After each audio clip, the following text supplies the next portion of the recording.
السلام عليكم ورحمة الله وبركاته. إنا لله وإنا إليه راجعون. إنا لله وإنا إليه راجعون. مرحمة ولاشين لو قلت حمدي محمد الله ونحرسته دلين قعن كحق درن دلين دلير الصوماليات ووح لا قيرادة أو لا حشادة لا والولن إتهاي إلهي ناسو هنونيو رجف على داس كدق مايان إلهي نحق هتصو أيضا إلهي مدي عدالة هشو الله أقدقو إلهي وحا أقبريا جنة الفردوس الأعلى إنو جيو شهيد واي وقعنك حق درنا دشي إلهي شهدايد هلا كل ميو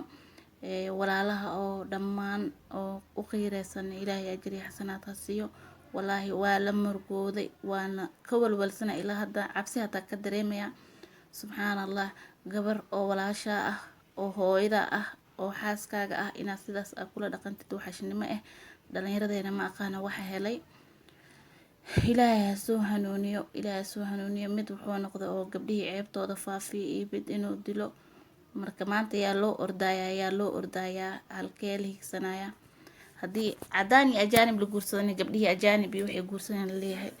kii walaalkaani saanoo ku cunaya dhibaatay leedahay wallahi alcadiim marka ilaahayna ha u naxariisto marxuumada qabrigeedana allah u waasiciyo jannatul firdaws al-a'laana allah ku bashaareeyo kuwii dilana ilaahay cadaalada ha tuso ilaahayna gacanta ka xaq darane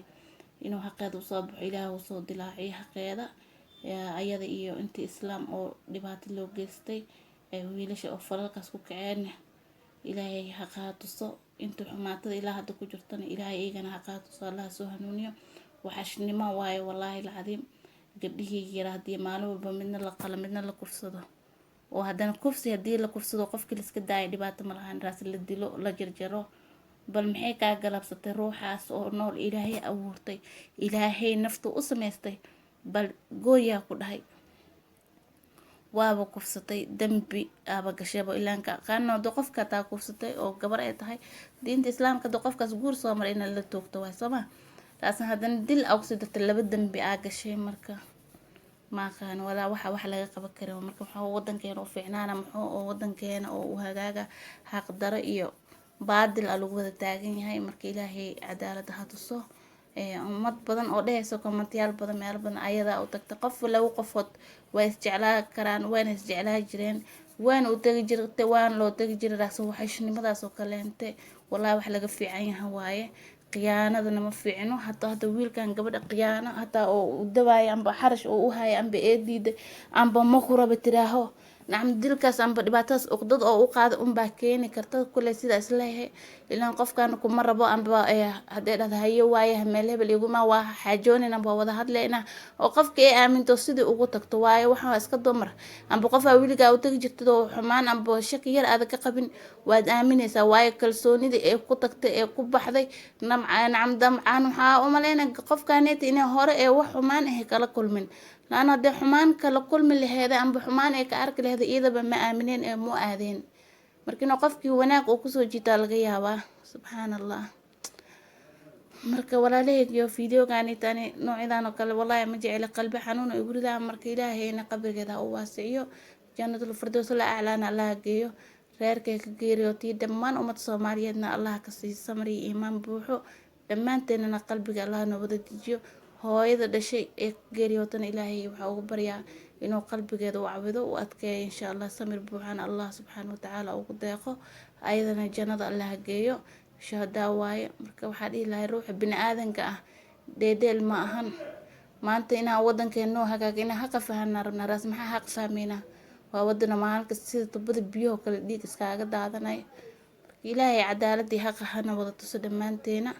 ilaahayna ha u naxariisto waa wax laga xumaado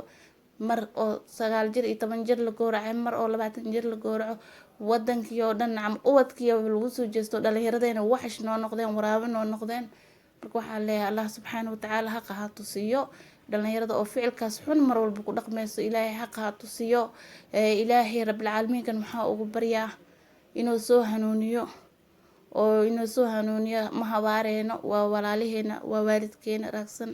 waa wax aad iyo aad loogu xumaado maanta war wax idin kacay waa gabdho maanta waa dabka shideen rago wax idin ka damina waa dumar war waxa disheen maanta waxa oo ka faal qaada waa dumar maanta dagaalada sukay waxaa sameynaysan waxa uu kacay dhan waa wada gabar marka gabare maxay ka halaysay gabadha way ku jeclaa kartaa waa jeclaa kartaa gayaankaaga waaye hadduu ilaahay calaf kugu daro waa guursan hadduu ilaahay calaf kugu darin khayrkeedaad helay marka gabar raali adoo arkaysid maxaa xoogitaan ku geliyay maxaa xumaan ku geliyay gabar ma kula dhalanin miyaa walaasha hadee maanta ahaa laheyd bal marxaladda gabadhan walaalkeed oo dareemaya maxaa u dareemi weysay marka waxaa dhihi karaa shaydaan shaatir waa ilaahay idiin soo hanuuniyo hadaayada min allaahi waaye ilaahayna raxmadiisana ilaahay rabbilcaalamiinka waddankeena inoogu toosiyo maanta wallaahi gabar walboo dayacan afrikaan iska guursatay gaal guursatay wallaahi wixii loola yaabo marka waxaan oo kala arko waxaa dhahaa gabdhaha ajaanibka guursadan waa karahsadaras marka kuwaan oo kala arko dhaqankan oo kala arko waxaa dhahaa wallaahi way ku sugnaa ilaahumee gaal guursato laana wax laga haajir raggeena waxay noqdeen rag laga haajiray noqdeen oo loo haajiro qofaa kugu diin ahayn kugu qole ahayn kugu qabiil ahayn inaa maanta raadisid waxa kugu kalifaay tan oo kale markaa aragtid waay kii fiicnaay hataa waxaad umaleynaysaa kanoo kaleente waayo aaminaadiyaa yaraatay gabar sawirkeeda qaaban rooraya waxaa soo ceebay wiil war wiil qaaban oo gabar idin soo ceebaysa dhexda ma aragteen waa may waxaa maanta waxaa guursaday habar waayeel waa maxaa la sheeg waxa maanta dhan oo dhibaatada nagu wada waa ragoo ilaahay idiin soo hanuuniyo